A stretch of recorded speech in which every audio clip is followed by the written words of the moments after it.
Breaking news చూస్తున్నారు. బంగాళాఖాతంలో అల్పపీడనం కొనసాగుతోంది. ఈ అల్పపీడనం వాయుగుండంగా మారే అవకాశం ఉంది. మరి వాయుగుండంగా మారితే ఏ ఏ ప్రాంతాలకు గండం, ఇటు ఆంధ్రప్రదేశ్కి సంబంధించి ఏ ఏ ప్రాంతాల మీద ప్రభావం చూపబోతోంది, మరి ముఖ్యంగా ఏ ఏ ప్రాంతాలు ఏ స్థాయిలో ప్రభావం పడే అవకాశం ఉంది. ఇప్పటికే భారీ వర్ష సూచన జారీ చేసింది వాతావరణ శాఖ. దానికి సంబంధించిన బ్రేకింగ్ న్యూస్ చూస్తున్నారు. ఈ నేపథ్యంలో ఎక్కడెక్కడ ఏ సిచ్యువేషన్స్ ఉన్నాయి, ప్రస్తుతం ఎక్కడ ఉంది, ఎటువంటి సినారియో ఉందనేది నేను మీకు చూపించే ప్రయత్నం చేస్తున్నాను, ఎక్స్ప్లెయిన్ చేసే ప్రయత్నం చేస్తున్నాను. ఒకసారి మ్యాప్ని మీరు చూస్తున్నారు on the screens of RTV. ఇది మీరు చూస్తే కనుక ఇదిగో, ఇది మీరు గమనిస్తే ఇదిగో ఇదే అల్పపీడనం. ఈ అల్పపీడనం కాస్త వాయుగుండంగా మారే అవకాశం ఉంది.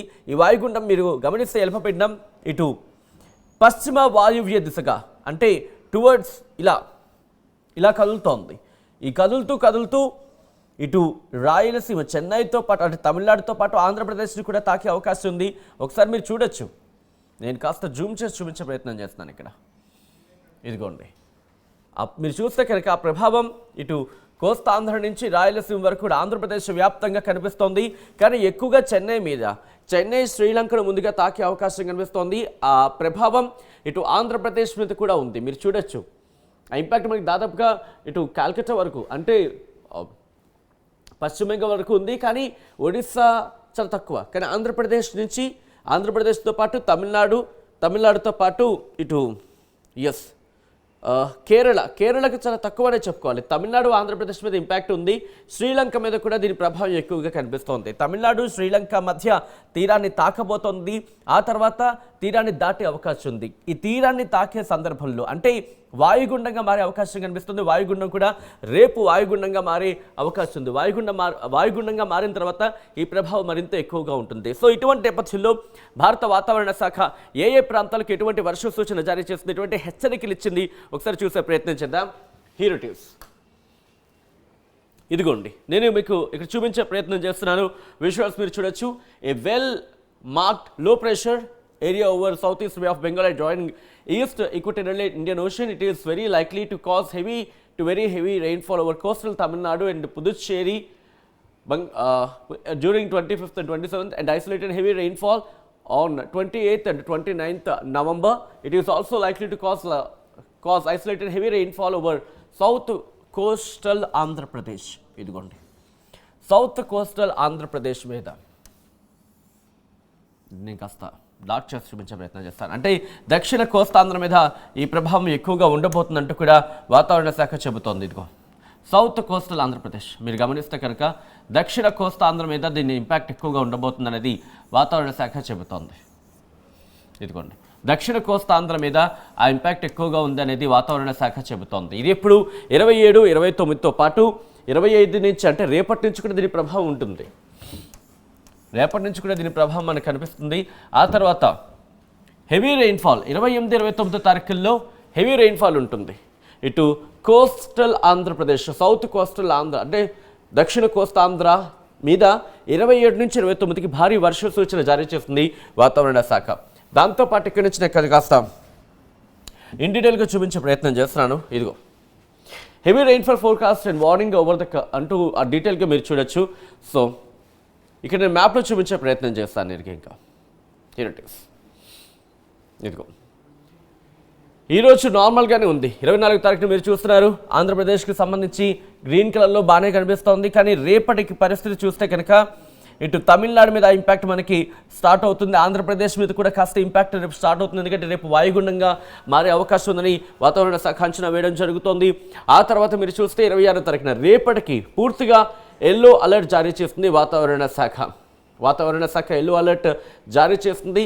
ఆ తర్వాత మీరు చూస్తే తమిళనాడుకి ఆరెంజ్ అలర్ట్ని జారీ చేస్తుంది. ఒకవేళ వాయుగుండం మరింత బలపడితే తుఫాన్గా మారే అవకాశం ఉంటుంది. గతంలో చాలా సందర్భాల్లో చూసాం. కానీ ప్రస్తుతానికైతే మాత్రం అల్పపీడనం వాయుగుండంగా మాత్రమే మారే అవకాశం ఉందని వాతావరణ శాఖ అంచనా వేయడం జరుగుతోంది. ఆ తర్వాత మీరు గమనిస్తే అంటే 26 తర్వాత ఇదిగోండి 27వ తారీఖు అలాగే 28కి సంబంధించి మీకు లాంగ్ షాట్లను చూపించే ప్రయత్నం చేస్తున్నాను దాదాపు, ఎందుకంటే క్లియర్గా మీకు ఉంటుంది. 27వ తారీఖును కూడా ఆంధ్రప్రదేశ్కి ఎల్లో అలర్ట్ జారీ చేస్తుంది, 28ని కూడా ఎల్లో అలర్ట్ అనేది కంటిన్యూ అవుతుంది. కానీ ఇక్కడ ఇంట్రెస్టింగ్గా తెలంగాణ మీద అంతగా ఇంపాక్ట్ లేదు.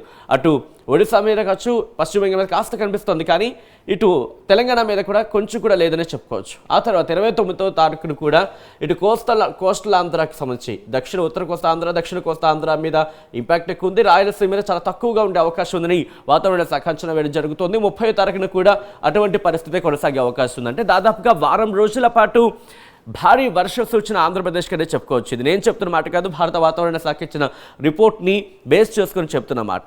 అంటే వారం రోజుల పాటు జనాలు అప్రమత్తంగా ఉండాల్సిన అవసరం కనిపిస్తోంది. ఇక దాంతోపాటు ఓకే, అలర్ట్స్కి సంబంధించిన ఇన్ఫర్మేషన్ ఇది. ఇక్కడ నుంచి జిల్లాల వారీగా ఏ జిల్లాల మీద ఇంపాక్ట్ ఉందనేది నేను చూపించే ప్రయత్నం చేస్తాను. కాస్త నేను అటు ఇటు మూవ్ ఆన్ అవుతూ ఉంటాను, ఎందుకంటే డిస్ట్రిక్ట్కి సంబంధించి ఇక్కడ మెన్షన్ చేస్తారు కాబట్టి నేను చూపించే ప్రయత్నం చేస్తున్నాను. శ్రీకాకుళం నుంచి మొదలు పెడితే ఇది 27వ తారీఖు, అంటే ఈరోజు రేపు ఎల్లుండి అవతల తర్వాత, అంటే 3 రోజుల తర్వాత ఇటు ఉత్తర కోస్తా ఆంధ్ర మీద ఇంపాక్ట్ కనిపిస్తోంది.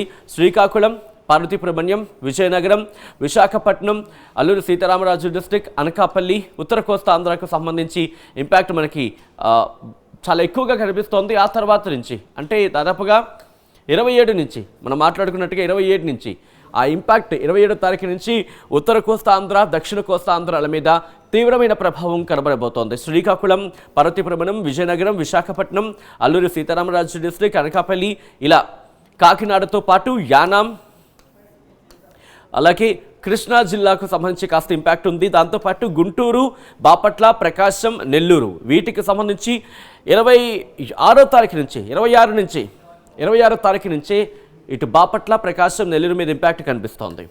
అది కంటిన్యూ అవకాశం ఉన్నాయి. భారీ వర్ష సూచన జారీ చేసిన వాతావరణ శాఖ ఇటు వైఎస్ఆర్ కడప డిస్ట్రిక్ట్, దాంతోపాటు అన్నమయ్య డిస్ట్రిక్ట్, తిరుపతి, చిత్తూరు మీద కూడా ఇంపాక్ట్ ఉంది. 4 రోజుల పాటు కొన్ని చోట్ల కంటిన్యూ అయితే మరి చోట్ల 3 రోజుల పాటు భారీ వర్ష సూచన, ఉరుములు మెరుపులతో కూడిన వర్షాలు కురిసే అవకాశం ఉంది వాతావరణ శాఖ అంచనా వేయడం జరుగుతోంది. ఆ ప్రిడిక్షన్ మీరు చూస్తున్నారు ఆర్టీవీ స్క్రీన్ మీద ఎక్స్క్లూజివ్గా. సో ఇటువంటి నేపథ్యంలో ప్రస్తుతం ఎక్కడ ఉంది, ఎటువంటి సినారియో ఉంది, ఎంత వేగంతో ముందుకు వెళుతోంది, ఎప్పుడు తాకే అవకాశం ఉంది, ఎన్ని గంటలకు తాకచ్చు, ఒకవేళ తాకితే ఏ ప్రాంతాల మీద ఏ సందర్భంలో ఏ టైంలో ఎక్కువగా ఇంపాక్ట్ చూపించే అవకాశం ఉంటుంది, ఏ ప్రభావాలు ఉండే అవకాశం ఉంటుంది, ఏ మేరకు ప్రభావం ఉండే అవకాశం ఉంటుంది, ఏ స్థాయిలో వర్షం కురవచ్చు, ఇవన్నీ కూడా ఒకసారి చూసే ప్రయత్నం చేద్దాం. హిరిటివ్స్ జూమల్ సాయంత్రం నేను చూపించే ప్రయత్నం చేస్తున్నాను. ఇగో మీరు చూడొచ్చు, ప్రస్తుతం ఇటు ఆంధ్రప్రదేశ్కి సంబంధించి మనం చూస్తున్నాం. నెల్లూరు, తిరుపతి వరకు కూడా ఇక్కడ మనకి మ్యాప్లో కనిపిస్తోంది. కానీ మీరు గమనిస్తే ఇదిగో ప్రస్తుతం నేను ఒక్కసారి ఆ డైరెక్షన్ కూడా చూపించే ప్రయత్నం చేస్తున్నాను. ప్రస్తుతం ఇక్కడ ఉంది, ఇదిగోండి ఆ డీటెయిల్గా నేను చూపించే ప్రయత్నం చేస్తున్నాను. 45 కిలోమీటర్లు ఒకసారి సారీ ఫర్ దాట్ ఒకసారి నేను చూపించే ప్రయత్నం చేస్తున్నాను. 45 కిలోమీటర్లు గంటకు 45 కిలోమీటర్ల వేగంతో కదులుతోంది. ఆ తర్వాత కాస్త బలహీనపడే అవకాశం ఉంది. 35 కిలోమీటర్లకు వస్తుంది. 35 కిలోమీటర్ల నుంచి 45 కిలోమీటర్లు బలం పెరిగిన తర్వాత ఇంకా పెరిగే అవకాశం ఉంది. లో ఛాన్సెస్ ఇన్ 24 hours అంటూ కూడా పొటెన్షియల్ డెవలప్మెంట్ అంటూ ఒకసారి చూడొచ్చు.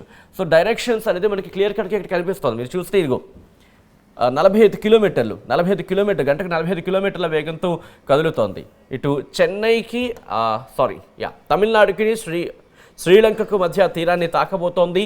తాకిన తర్వాత ఇటు ఆంధ్రప్రదేశ్ మీద కూడా ఇంపాక్ట్ ఉంది. సో ఆంధ్రప్రదేశ్ మీద ఎప్పుడు ఏ స్థాయిలో ఉండొచ్చు అనేది నేను ఒకసారి చూపించే ప్రయత్నం చేస్తాను, ప్లే చేస్తున్నాను. సో మీకు ఒకసారి క్లియర్ కట్గా అర్థమవుతుంది ప్లే చేస్తున్న కొద్దీ. ఇదిగో ఇలా వర్షం అనేది ఆ డిప్రెషన్కి సంబంధించి మనం చూడొచ్చు. అల్పపీడనం కాస్త వాయుగుండంగా మారే అవకాశం ఉంది. మారిన తర్వాత ఇదిగో ఇలా మనకి దూసుకొస్తుందన్నమాట తుఫాను ఇటు ఉత్తర కోస్తాంధ్ర నుంచి దక్షిణ కోస్తాంధ్రతో పాటు రాయలసీమ వరకు కూడా.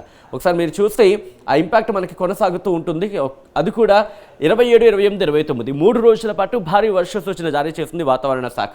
ఇదిగో మీరు చూస్తే కనుక 25 తారీఖు లేకపోతే 26న దాదాపుగా 26న మధ్యాహ్నం 3, 4 ఆ ప్రాంతంలో, అంటే ఈరోజు కాదు రేపు ఎల్లుండి ఆ ఇంపాక్ట్ ఉంటుంది. ఆ ఇంపాక్ట్ అయితే మాత్రం మీరు చూడొచ్చు. ఇదిగో తిరుపతి, నెల్లూరు మీద ఆ ఇంపాక్ట్ స్టార్ట్ అవుతుంటుంది. వర్షాలు పడుతూ ఉంటాయి 26 తారీఖున.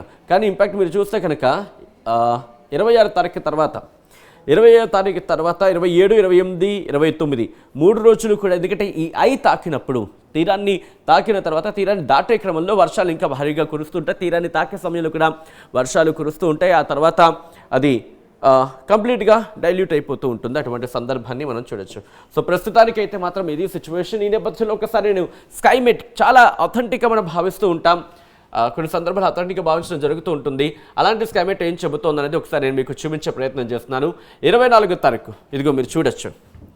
24వ తారీఖున ప్రస్తుతం ఇక్కడ మీరు చూస్తే ఇదిగో ఈ డార్క్ ఐ అంటే 130 మిల్లీమీటర్ల వర్షపాతం నమోదయ్యే అవకాశం ఉంటుంది. శ్రీలంక మీద ఇంపాక్ట్ ఎక్కువ ఉంది, తమిళనాడు మీద కనిపిస్తోంది. 24వ తారీఖున అంటే ఈ రోజు మనకైతే ఎక్కడ ఏం కనిపించట్లేదు. సో అటు వెళ్తున్నాను, ఒకసారి నేను మీకు ఎక్స్ప్లెయిన్ చేసే ప్రయత్నం చేస్తాను. హెరిటిక్స్ ఎందుకంటే క్లియర్గా ఉంటుంది. 25వ తారీఖున మీరు చూస్తే కనుక ఇటు శ్రీలంకను తాకపోతోంది. రేపు శ్రీలంకను తాకే అవకాశం ఉంది. వాయుగుండంగా మారే అవకాశం కనిపిస్తోంది. వాయుగుండంగా మారిన తర్వాత దాదాపుగా 130 మిల్లీమీటర్ల వరకు కూడా వర్షపాతం నమోదయ్యే అవకాశం ఉందనేది ఇక్కడ మనకి క్లియర్ కట్గా అర్థమవుతోంది శ్రీలంకకు సంబంధించి. ఆ తర్వాత ఎలా ఉండబోతోంది హియర్ ఇటు తమిళనాడు మీద ఇంపాక్ట్ కంటిన్యూ అవుతుంది. దాంతోపాటు అక్కడ దాదాపుగా 30 నుంచి 40 సెంటీమీటర్ల వరకు కూడా వర్షపాతం నమోదయ్యే అవకాశం ఉంది. తెలుగు రాష్ట్రాల విషయానికి వస్తే 27 నుంచి మీరు ఇంపాక్ట్ చూడొచ్చు. రాయలసీమ మీద ఇంపాక్ట్ కనిపిస్తోంది. ఆ తర్వాత 27వ తారీఖున 28వ తారీఖున కూడా ఇంపాక్ట్ కొనసాగే అవకాశం ఉంది. 29వ తారీఖున మాత్రం భారీ వర్షాలు కురిసే అవకాశం మనకి దాదాపుగా కనిపిస్తుంది. కొన్ని చోట్ల 20 నుంచి 30 సెంటీమీటర్ల వరకు కూడా 30 నుంచి 40 సెంటీమీటర్ల వరకు కూడా వర్షపాతం నమోదయ్యే అవకాశం కనిపిస్తోంది. ఇక్కడ ఈ ప్రాంతాలకు సంబంధించి రాయలసీమలోని చిత్తూరు కావచ్చు, నెల్లూరు ఆ ప్రాంతాలకు సంబంధించి ఆ ఇంపాక్ట్ మనకి క్లియర్ కట్గా ఇక్కడ కనిపిస్తోంది. ఇక అక్కడి నుంచి 30వ తారీఖున చూస్తే కనుక ఆంధ్రప్రదేశ్ వ్యాప్తంగా ఇంపాక్ట్ ఉంది. కానీ కొన్ని ప్రాంతాలు మాత్రం ఇటు 20 సెంటీమీటర్ల నుంచి 20 మిల్లీమీటర్ల నుంచి 30 మిల్లీమీటర్ల వరకు కూడా వర్షపాతం నమోదయ్యే అవకాశం ఉందని భావించవచ్చు. సో అది డిసెంబర్ 1 కూడా కంటిన్యూ అవకాశం ఉంది. సో ఈ నేపథ్యంలో ఒకటే చెబుతుంది వాతావరణ శాఖ కాస్త అప్రమత్తంగా ఉండాల్సిన అవసరం అయితే కనిపిస్తోంది. 27, 28, 29, 30వ తారీఖు వరకు అంటే దాదాపు ఒక వారం రోజుల పాటు మనకు ఆంధ్రప్రదేశ్లో భారీ వర్ష సూచన ఉంది. కొన్ని ప్రాంతాల్లో 3 రోజుల పాటు కంటిన్యూ అవకాశం ఉంది. ఇంకా కొన్ని సందర్భాల్లో భారీ వర్షాలు కురిసే అవకాశం ఉంది. ఇక్కడ ఎల్లో అలర్ట్ జారీ చేస్తుంది ప్రస్తుతానికైతే. ఎల్లో అలర్ట్ అంటే కాస్త రెడీగా ఉండాలని అర్థం. ఎల్లో అలర్ట్ అంటే ఏదో లైట్ తీసుకోవడానికి కాదు, దాన్ని ఏమంటారు, ఎల్లో అంటే లైట్ తీసుకోవడానికి కాదు, కాస్త అలర్ట్గా ఉండాల్సిన అవసరం. ముందస్తుగా మనం రెడీ అవ్వాల్సిన సిచ్యువేషన్ కనిపిస్తోంది. ఆ తర్వాత ఒక్కసారిగా చాలా సందర్భాల్లో చూస్తూ ఉంటాం ఎల్లో అలర్ట్ కాస్త ఆరెంజ్ అలర్ట్ అయిపోతుంది, లేకపోతే ఆరెంజ్ అలర్ట్ కాస్త కొద్దిసేపటి తర్వాత మనకి రెడ్ అలర్ట్గా కనిపిస్తుంది. సో ఒక అలర్ట్ కంటిన్యూ అయ్యే సిచ్యువేషన్స్ చాలా తక్కువగా ఉంటూ ఉంటాయి. కాబట్టి ప్రస్తుతానికైతే మాత్రం ఎల్లో అలర్ట్ జారీ చేస్తుంది. ఎల్లో అలర్ట్ కాస్త ఆరెంజ్ అలర్ట్ అయ్యే అవకాశం ఉంది. ఎప్పుడు అంటే కనుక ఆ డెవలప్మెంట్ చోటు చేసుకున్నప్పుడు. ఎందుకంటే సాధారణంగా చూస్తూ ఉంటాం అల్పపీడనం వాయుగుండంగా మారిన తర్వాత వాయుగుండం తుఫానుగా మారే అవకాశం ఉంటుంది. కానీ అంతవరకు డెవలప్ అయ్యే అవకాశం ఉందనేది బిగ్గెస్ట్ క్వశ్చన్ మార్క్. ప్రస్తుతానికి అటువంటి అంచనాలు అయితే లేవు.